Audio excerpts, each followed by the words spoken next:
Le Togo connaît ces derniers jours plusieurs manifestations de l'opposition demandant la mise en œuvre des réformes politiques. Après le CAP 2015, une coalition de partis politiques pour l'alternance, c'est au tour du Parti national panafricain d'investir les rues avec en toile de fond le rétablissement de la Constitution de 1992 et le vote de la diaspora. Le 19 août 2017, la manifestation de ce parti a été réprimée.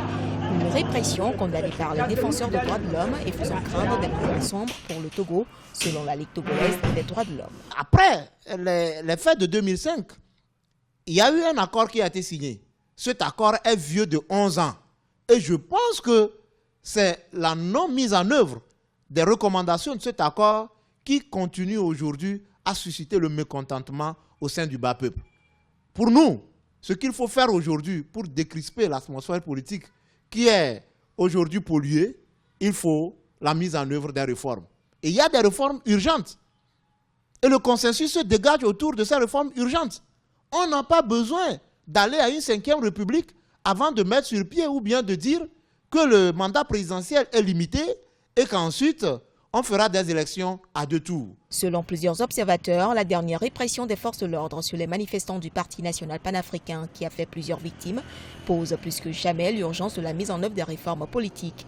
Du côté du gouvernement togolais, cela passe par la commission de réflexion sur les réformes. Je crois que les manifestations de rue aujourd'hui ont montré leurs limites. Il faut soit aller au dialogue, soit prendre part aux travaux qui sont déjà en cours dans le sens de ces réformes-là et avoir très rapidement la voie qui est la plus indiquée. Est-ce qu'il faut passer par l'Assemblée? Est-ce qu'il faut passer par le référendum? Donc on attendra que cette commission finisse son travail et qu'elle tienne compte de toutes les aspirations, de toutes les préoccupations exprimées tout au long de cette tournée à travers tout le pays. Au sein de la classe politique de l'opposition désormais unie derrière le Parti national panafricain, la commission de réflexion ne fait pas l'unanimité.